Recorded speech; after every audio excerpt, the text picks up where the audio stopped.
Hey people, this isn't a rant, it's not a piece of art, it's just something about me. Now, I have done a video before that was talking about when that sub went down, where I felt certain things. And I've done that with other people, and including today. I talked to somebody and she was willing to let me feel what I was going to feel from her. Now, the reason why I'm bringing this up now is because I want to let you know how it is. I don't literally hear voices or see, what the person is going through. What I feel is sometimes I will see the spirit, but mostly if I concentrate on somebody like this one person, I got a pain in the chest, which means heartbreak, that she has a broken heart, and I got this overwhelming feeling of feeling guilty and a feeling of somebody other than her crying. So to me, that told me that something happened in her life. She had lost somebody, or something had happened in her life that had made her feel guilty, that it was her fault, and that the spirits were telling her, no, it was not her fault. That she needs to stop blaming herself so that she can move on. Because if she keeps blaming herself, she won't move on. And I got this just from a feeling from her. And that's all I got. Now, to let you know that when I do this and when I tell them that I am here for them, and either I'll give them, if I feel I trust them, I'll give them my phone number, or if I feel that they need something more, I will direct them to my YouTube. I am going to tell you now, I do not charge for this. My Aunt Thelma was what was known as a white witch, not because she practiced witchcraft, but because she could sense the spirit world, she could see the spirit world, and she could divine even the future. She told my mother 2 years before she was pregnant, she was going to have one more child and what she was going to name him. And my mom was on birth control and said it couldn't have happened. Well, it happened, and my baby brother Bruce was born 4 years after I was. So I get those same feelings. And one of the things my mom and my Aunt Thelma did say is there was somebody born, or somebody who will be born, that have my gift. Well, the day she died, before we got the call that she died, I was probably about 8, 9, 10 years old. And I was having trouble sleeping, so I lifted my pillow on it. Under my pillow, there was my Aunt Thelma and our dog Peaches, and she had said I passed the gift on. Never, ever, ever ask for anything back. So I don't ask for gratitude. I don't ask for appreciation. I don't ask for anything from anybody. I tell them what I'm feeling, because it corrupts what I feel. It becomes more of a need for me to do it for monetary reason, or for praise, or for whatever, and that corrupts what you have, the gift you have. So I do it simply out of the kindness of my heart, and when I feel somebody needs to hear something, and that's all I do. I don't ask for money from anybody. I don't ask for praise for what I do. And in fact, quite often I get the opposite. People calling me crazy and whatnot. And that's fine. I have no problem with that. My Aunt Thelma was looked at the same way, and I have no problem in putting myself on her same level. She was a very good woman. She was an honest, kind-hearted woman, but she would tell you the way it was, which often made people think she was mean. Well, she wasn't mean. She just didn't let people get away with things. And people don't like that. So I'm putting this video out because I have directed some people to the page without clarifying the fact that I'm directing you here because of my art or whatever else, and that I'm not directing you here because I want something from you. I don't want anything from anybody. I don't do my page so that I can make money. I do my page so that there is something left of me when I pass on that my family members can pull up, and my grandkids or my great-grandkids could see that, hey, my grandmother loved art. Hey, this is how my grandmother believed. This is what my grandmother believed politically. Hey, my grandmother got really emotional, when she talked about certain things. This is the way she talked. When she was angry, this is what she was like. And maybe even in themselves, they can say, hey, I do that same thing. And be able to recognize themselves in the history of their ancestors, because I never had that. I never had the history of my ancestors. I knew my grandmother, but I didn't know much about her. I knew my Aunt Thelma and I knew my mom, but the rest of my family, and I knew my father, but the rest of my family was basically a mystery, other than my grandpa Cook, who died when I was young, and at that time we lost contact with our Aunt Ruby, our aunt Victoria, Vicky, and I'd never seen them again after I left for Hawaii and ended up coming back. So I want my grandkids and my kids to have something to remember or to see me by, and be able to say, hey, I do that too.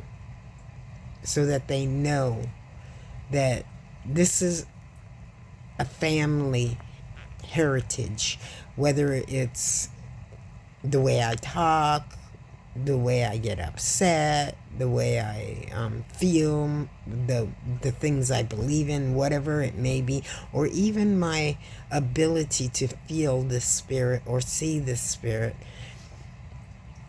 I want them to know, that, hey, they're not alone.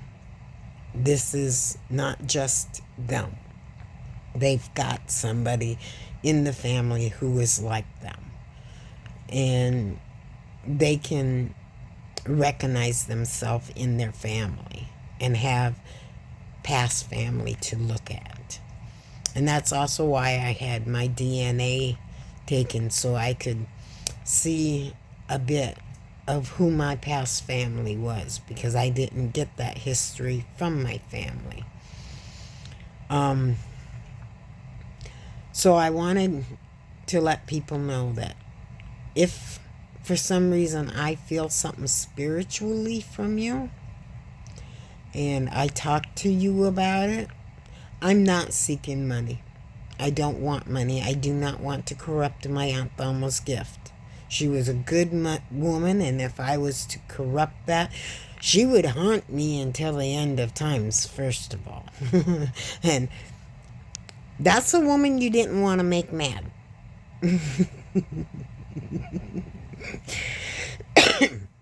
So, just to let anybody know,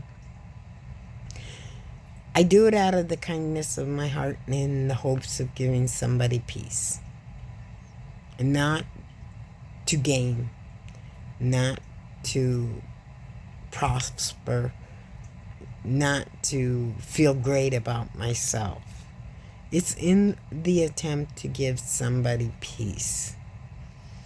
Now, if somebody asks me if I know if one of their loved ones is dead, I will not tell you if they are or they are not. That is for you to find out, not for me to know. If I get a message from the other side that I think comes from a family member, I'm not sure if it's that person that you're having troubles with or not. And if possibly they have passed on because you haven't had contact with them for years or years and years. I'm not sure. And it is not for me to tell you. It is for you to find out. And that's one of the things that I keep very close to me, is for me not to tell somebody if somebody has passed on, because I did that as a little girl and it created a lot of problems, and I would prefer have people find out than to have me tell them. And when my Aunt Thelma died and that happened, I told my mom something was wrong with my Aunt Thelma, and she got mad at me. And then the phone call came. She found out my Aunt Thelma died, and then she was mad at me for telling her before she got the phone call. So, no, I don't tell you. That is not my place. It's your place to find out. If you're so far on the outs with somebody that you do not get the news the person has passed on, and maybe it's better that you don't know. But I can still give a message that could come from somebody else who had passed on, or from that person. It can be either one. But that's just for you. And my messages don't come like, I can walk up to you, shake your hand, and I get these visions. No. They come usually when the person needs them. That's when they usually come, and they don't always flow constantly. I get feelings, I get sensations, and sometimes I will see the spirit of somebody. I'll get an image in my mind of what somebody may have looked like. But not always. But I will get images of that person. And in this lady's case, I didn't get an image of what somebody looked like. I just got the heartbreak, the feeling of like my heart was breaking. You know how your heart felt when you broke up with your first love, how your chest just ached? Or when a special loved one passed away, your chest just ached? That. And then I got an overwhelming feeling of guilt, and I have nothing to be guilty of right now. So I knew it was her guilt. She was feeling guilty. And I got an overwhelming feeling of sadness, meaning whoever was and it wasn't from her the feeling was coming from. It was from the other side the feeling was coming from. And so that told me that they were feeling sad, that she was feeling this guilt. And she was having heartache because she lost. How or what or where she lost, and she's feeling guilty over it. She has nothing to be guilty of. Nothing whatsoever. She did nothing wrong. Sometimes things happen and you have no control over it. The only time you should feel guilty that something happened to somebody else is if you were the one who held the weapon that killed the person. Or if you were the one that withheld the need of the person to keep them alive, like withholding food or air. That's the only time you should feel guilt. And only then, like in an animal. If you've had to put an animal down because they're in pain, or because, they're suffering so severely and that suffering could not be ended with surgery or anything else, you should not feel guilt for that. It was their time. You just gave them an easier passing than to allow them to lay and linger and die slowly and in pain. So remember that. And remember that everything that happens in the world is not your fault. You can only control what you yourself does. The rest is up to God. Whether you believe in God or not, the rest is up to the universe or God, however you believe. I do believe in God. And often my prayers are that I do right by people, especially when I feel the spirit world. And the spirit world, it's like having two separate worlds. It's like we've got our realm, our world. We can touch our couch. We can touch ourselves. We can touch the computer. We can touch the couch. We can touch things in our world. In the spirit world, when somebody passes on from here, their world stays basically the way it was. If I died right now in this house, no matter whoever moved in, my house in my world would still be like I see it here. Okay? Unless occasionally, because I came from this world, occasionally my spirit can come through back to this world.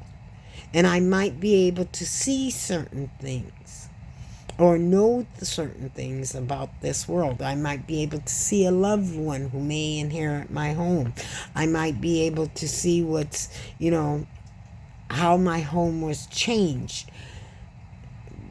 But all in all, they could tear this home down and the home in my spirit world would still be here. And whatever home they put up afterwards, my spirit world will still be here. And so at times, my spirit could possibly bleed through. Now, sometimes a spirit gets bled through from the other side because that spirit is stuck. They haven't passed through the veil, the light, the shield that is there to go to the other side. But that's not always the case. Sometimes the dead comes back and visits where they were before. They come back because they have that right to. Because God or the spiritual being on the other side don't stop them from doing that. He doesn't say you can't do this, you can't do that. He doesn't chain you up in some heavenly realm.